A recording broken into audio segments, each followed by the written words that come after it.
IIT 1729 में आपका स्वागत है। पिछले 2 सेशन में हम लोगों ने सीक्वेंस एंड सीरीज चैप्टर से रिलेटेड प्रीवियस ईयर क्वेश्चन को सॉल्व किया। उसमें AP यानी अर्थमेटिक प्रोग्रेशन और ज्योमेट्रिक प्रोग्रेशन GP और AP GP से रिलेटेड जो सीरीज बने थे उसको सॉल्व किया था। इस सेशन में हम सीरीज से रिलेटेड 2 सीरीज को सॉल्व करेंगे। एक क्वेश्चन ये है जो JEE मेंस 2025 में पूछा गया था सेकेंड शिफ्ट में, और दूसरा क्वेश्चन ये है जो कि 3 अप्रैल को पूछा गया था JEE मेंस 2025 में। तो चलिए पहला क्वेश्चन को देखते हैं क्या है। इसमें देखिए क्या लिखा है, sum of the first 10 term of a series. ये सीरीज है जिसका सम दिया हुआ है, 10 टर्म का सम वो कितना दिया हुआ है, m डिवाइडेड बाय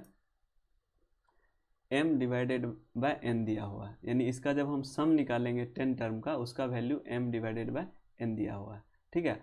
और m और n का जो ग्रेटेस्ट कॉमन डिविजर यानी इसको HCF भी बोलते हैं, वो कितना है, 1 है।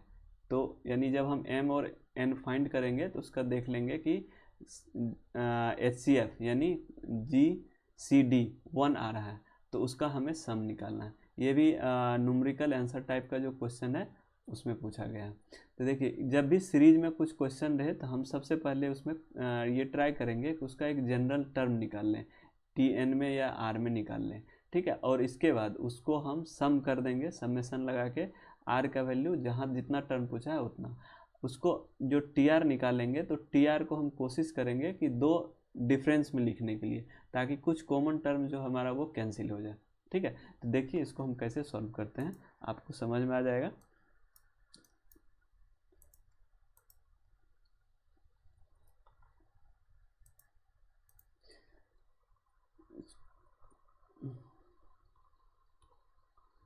इसका TN जो जनरल टर्म होगा वो कितना हो जाएगा, देखिए तो यहाँ पर सब में 4 दिख रहा है, तो जो भी टर्म होगा उसमें 4 तो आएगा ही, 4 लिखेंगे।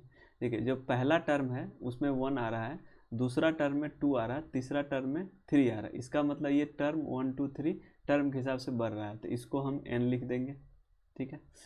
इसके बाद जो डिनोमिनेटर में है ये 1 है, 1 सब में सम 1 आ रहा है। सॉरी यहाँ पर हम m और n हटा दें, यहाँ पर हम r लेते हैं ताकि हमारा कन्फ्यूजन ना हो जनरल टर्म में, ठीक है। क्योंकि m और n ऑलरेडी क्वेश्चन में है तो हम n और n देख के कन्फ्यूज कर जाएंगे, इसीलिए हम यहाँ पर डिफरेंट r ले लेते हैं, ठीक है।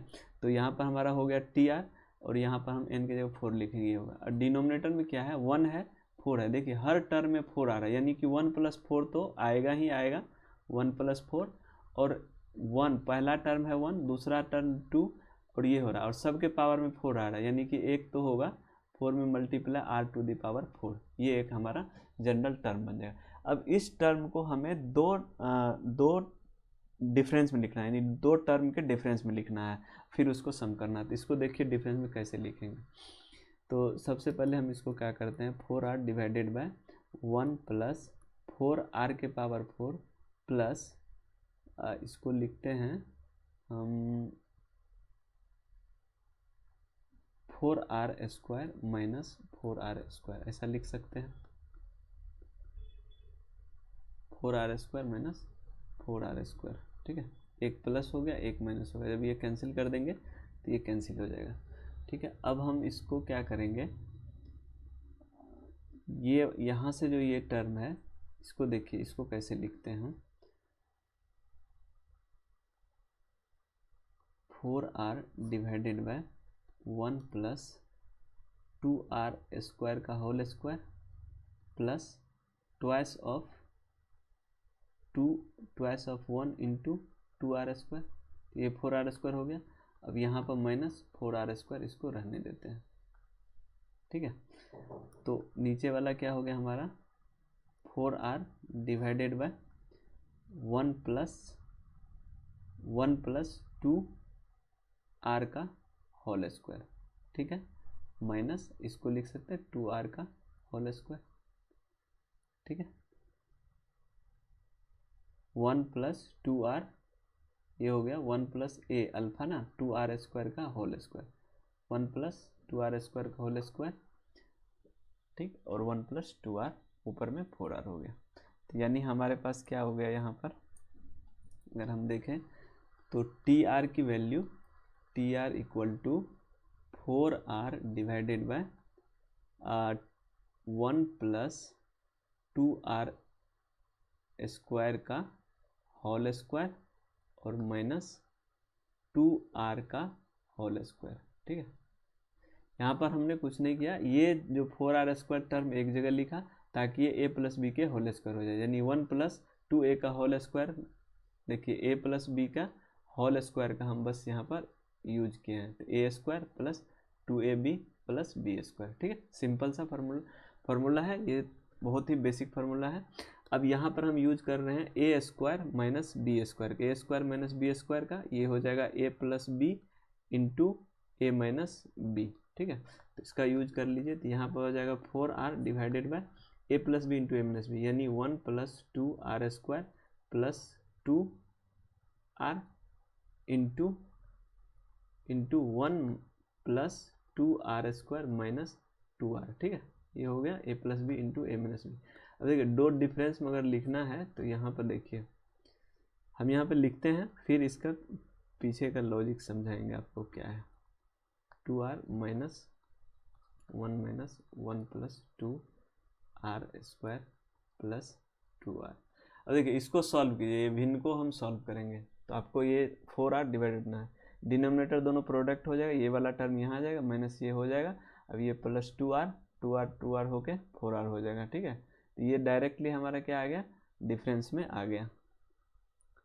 ठीक है, ये हमारा डायरेक्टली डिफरेंस में, ये हमारा टी आर हो गया। इतना समझ में आ गया।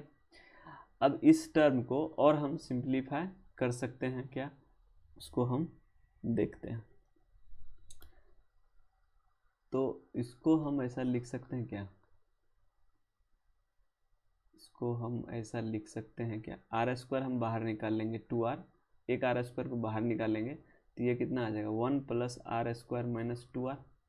ठीक, उसी तरह से हम इसको भी लिख सकते हैं क्या, 1 डिवाइडेड बाय 1 आर स्क्वायर को हम बाहर ले लीजिए plus 1 plus R square plus 2r, ऐसा लिख सकते हैं। अब देखिए ये कितना आया 1 divided by R square plus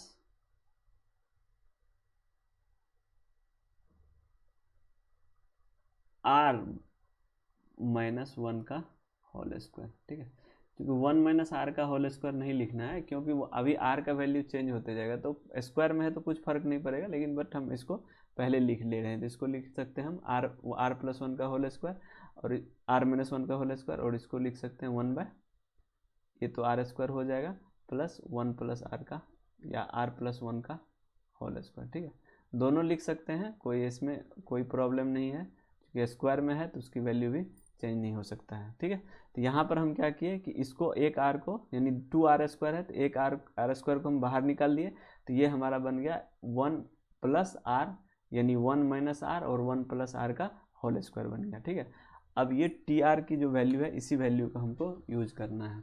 देखिए सम हमको निकालना है कितना, सम ऑफ टी आर 10 टर्म। ठीक है, r इक्वल टू 1। ठीक, तो यहाँ से हमारा क्या होगा, सम हो जाएगा, तो सम ये भी हो जाएगा, समेसन ऑफ 10 हो जाएगा, r इक्वल टू 1 टू यहाँ पर आ जाएगा 1 डिवाइडेड बाय एक तो आर स्क्वायर हो जाएगा प्लस 1 माइनस आर का होल स्क्वायर। ठीक है, पहला वाला माइनस है, दूसरा वाला कितना है minus 1 divided by R square plus 1 plus R के होल स्क्वायर। ठीक है, ये हो गया। अब हम एक एक वैल्यू रख के इसको वैल्यू कैलकुलेट करते हैं। जैसे 1 रखेंगे आर का वैल्यू, तो यहाँ पर आ जाएगा 1 divided by 1 square plus 1 minus 1 divided by 1 square plus यहाँ पर 1 रखेंगे तो ये 2 हो जाएगा, 2 का होल स्क्वायर प्लस, अब आर के वैल्यू 2 रखेंगे तो ये हो जाएगा 2 स्क्वायर प्लस 2 माइनस 1 यानी 1 square minus 1 divided bye 2 square plus 3 square.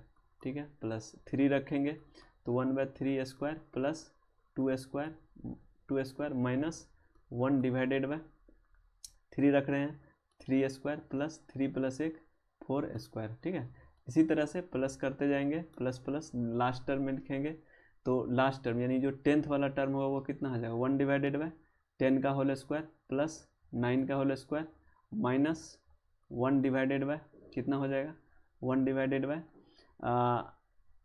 10 का होल स्क्वायर प्लस 11 का होल स्क्वायर, ठीक है, इस तरह से। अब देखिए कुछ टर्म कट रहा है क्या, ये वाला टर्म देखिए 1 स्क्वायर प्लस 2 स्क्वायर, यहाँ पर 2 स्क्वायर प्लस 1 स्क्वायर दोनों सेम है ना, ये हमारा कैंसिल हो जाएगा, ठीक है। तो यहाँ पर ये क्या देखिए 1 डिवाइडेड बाई 2 स्क्वायर, 2 स्क्वायर, ठीक है, 1 डिवाइडेड बाई 2 स्क्वायर 3 स्क्वायर, ये कट रहा है नेक्स्ट वाला टर्म से, यानी कि हर माइनस टर्म वाला कट रहा है कब, जब उसके नेक्स्ट में कोई टर्म है तब। तो ये माइनस वाला टर्म कटेगा क्या, नहीं कटेगा, क्यों, इसके माइनस में कोई टर्म है नहीं। और हर प्लस वाला टर्म किससे कट रहा है, उसके प्रीवियस टर्म से। तो ये हमारा जो प्लस वाला टर्म है इसके प्रीवियस में टर्म है, तो ये कट जाएगा हमारा, कैंसिल हो जाएगा, लेकिन ये माइनस वाला कैंसिल नहीं होगा। और यहाँ पर ये प्लस वाला टर्म क्या होगा, इसीलिए नहीं कटेगा क्योंकि इसके पहले कोई टर्म नहीं है। तो हमारे पास फाइनल क्या बचा, 1 डिवाइडेड बाय 1 स्क्वायर प्लस 0 था, ये 1 अगर फर्स्ट टर्म के 0 हो जाएगा, यानी 1 हो गया सिर्फ।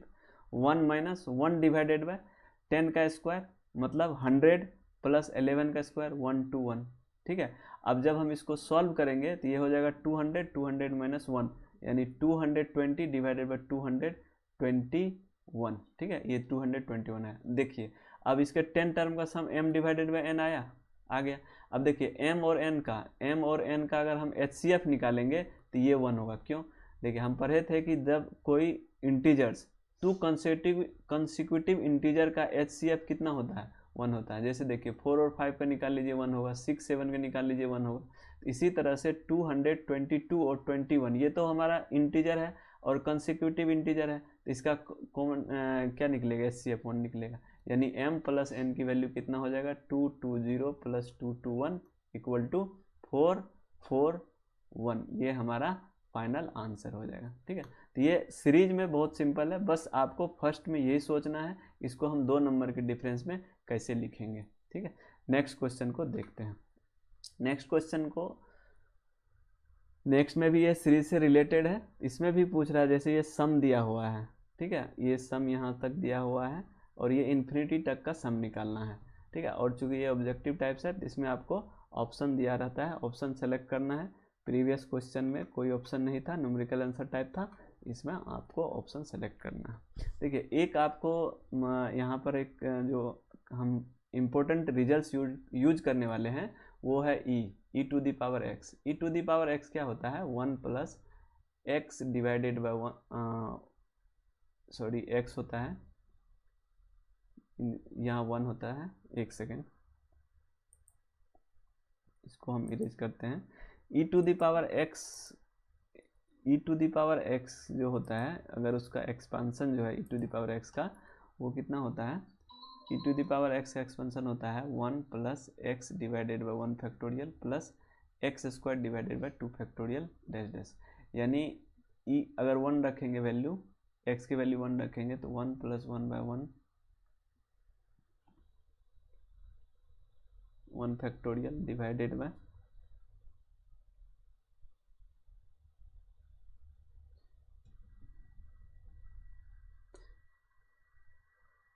X square divided by 2 factorial यानी 1 स्क्वायर डिवाइडेड बाई 2 फैक्टोरियल। इस तरह से क्या आता है 1 1 चलते जाता है, यानी 1 डिवाइडेड बाई 1 फैक्टोरियल, ठीक है। तो यानी हम क्या यहाँ से हम ये समझ सकते हैं n equal to 1 to infinity, ठीक है, 1 to infinity 1 by n factorial, sorry n 0 से रन होता है, ये 0 से n तक, इसकी वैल्यू कितना होती है, e होती है, ठीक है। हमें ये वाला रिजल्ट जो है, इस रिजल्ट का हम यहाँ पर यूज करने वाले हैं, ठीक है। चलिए इसका जनरल टर्म हम लिख लेते हैं। tn जनरल टर्म क्या हो जाएगा, देखिए पहला टर्म क्या है 1 है, दूसरा टर्म क्या आ रहा है 1 प्लस 3 डिवाइडेड बाई 2 आ रहा है, तीसरा टर्म आ रहा है 2 का फैक्टोरियल है, तीसरा टर्म आ रहा है 1 प्लस 3 प्लस 5 डिवाइडेड बाई 3 का फैक्टोरियल आ रहा है। देखिए इसका वैल्यू निकालिए कितना हो रहा है, ये आपको हो रहा है 4 प्लस ये 9 हो रहा है, ये है आपका 4 हो रहा है। देखिए 4 है सेकेंड टर्म है तो यानी स्क्वायर हो रहा है 2 का स्क्वायर, ये तीसरा टर्म है तो यानी 3 का स्क्वायर आ रहा है। वैसे भी हम जानते हैं कि ऑड टर्म का sum of all odd term, sum of n odd terms क्या होता है, n स्क्वायर होता है। तो यानी ऊपर में हमको पता चल गया कि tn में n स्क्वायर है और डिनोमिनेटर में n का फैक्टोरियल है, ये तो हमें पता चल गया। अब हम फैक्टोरियल n फैक्टोरियल का कॉन्सेप्ट से जानते हैं, n फैक्टोरियल का मतलब होता है n into n minus 1 into n minus 2 into n minus 3 dash dash up to 2 into 1, ये फाइनल होता है। इसी n फैक्टोरियल को हम ऐसा भी लिख सकते हैं n into n minus 1 factorial, ठीक है। जैसे अगर हमें 2 टर्म लिखना है तो n into N minus one into N minus two का फैक्टोरियल, ये एक फैक्टोरियल का कॉन्सेप्ट होता है, उसमें हम ये इसके कॉन्सेप्ट को यूज करते हैं। n फैक्टोरियल का मतलब जैसे 2 फैक्टोरियल का मतलब हुआ 2 इंटू वन, 3 फैक्टोरियल का मतलब हो गया 3 इंटू टू इंटू वन, इस तरह से इसका वैल्यू होता है। ठीक है, उसी तरह से हमारे पास यहाँ पे n square divided by n factorial आया। अब देखिए नोमिनेटर में n स्क्वायर है और नीचे में हम क्या है, डिनोमिनेटर में क्या है n माइनस वन, इसको ऐसा लिख सकते हैं, इसको n फैक्टोरियल कर सकते हैं। अब इसको कैंसिल कर दीजिए, तो ऊपर में हमारे पास कितना हो गया, n divided by n minus one का फैक्टोरियल हो गया। ठीक है, यहाँ तक समझ में आया। अब नेक्स्ट पेज पर आ जाते हैं। देखिए n को हम लिख सकते हैं n minus one plus one, कोई दिक्कत नहीं है लिखने में, इसको हम लिख सकते हैं। नीचे में n माइनस वन का फैक्टोरियल। अब देखिए इसको, ये तो हमारा tn निकाल लेता है अभी, tn इक्वल टू, ठीक है। अब देखिए इसको हम अलग अलग कर सकते हैं, n minus one divided by n minus one का फैक्टोरियल हो जाएगा। ठीक है, और प्लस यहाँ पर वन डिवाइडेड बाय कितना हो जाएगा, n माइनस वन का फैक्टोरियल हो जाएगा। ठीक है, अब यहाँ से हम n माइनस वन को लिख सकते हैं n minus one divided by n minus one into n minus two का factorial plus one divided by n minus one का फैक्टोरियल, ऐसा लिख सकते हैं, बिल्कुल लिख सकते हैं। अब देखिए n माइनस वन को हम यहाँ पर कैंसिल कर देते हैं, ये कैंसिल हो गया, तो हमारे पास क्या बचा, one divided by n minus two का फैक्टोरियल आया। ठीक है, plus one divided by n minus one का फैक्टोरियल आया। ठीक है, इक्वल टू, अब देखिए ये हमारा फैक्टोरियल आ गया है। अब tn हम जनरल टर्म निकाल लिए, अब हमें निकालना सम। ठीक है, अब इसको हम sum of tn n equal to one two two two, ठीक है, n इक्वल टू जीरो, यानी इन्फिनिटी टर्म, n की वैल्यू जीरो से लेकर के इन्फिनिटी तक हमें सम निकालना है। तो ये हो जाएगा समेशन ऑफ, ठीक है, n equal to zero to infinity one divided by n minus two का, ठीक है, n माइनस टू का फैक्टोरियल प्लस यहाँ से लिखेंगे n समेशन, ये भी हो जाएगा n माइनस वन का फैक्टोरियल, ठीक है, n equal to zero to infinity. ठीक, ये यहाँ पर हमारे पास दो समेशन आ गया। अब देखिए इसकी वैल्यू भी e होगा, इसकी वैल्यू भी e होगा। ठीक है, तो जो टोटल सम होगा वो ट्वाइस ऑफ e हो जाएगा। तो इसका फाइनल आंसर क्या हो जाएगा, ये फाइनल आंसर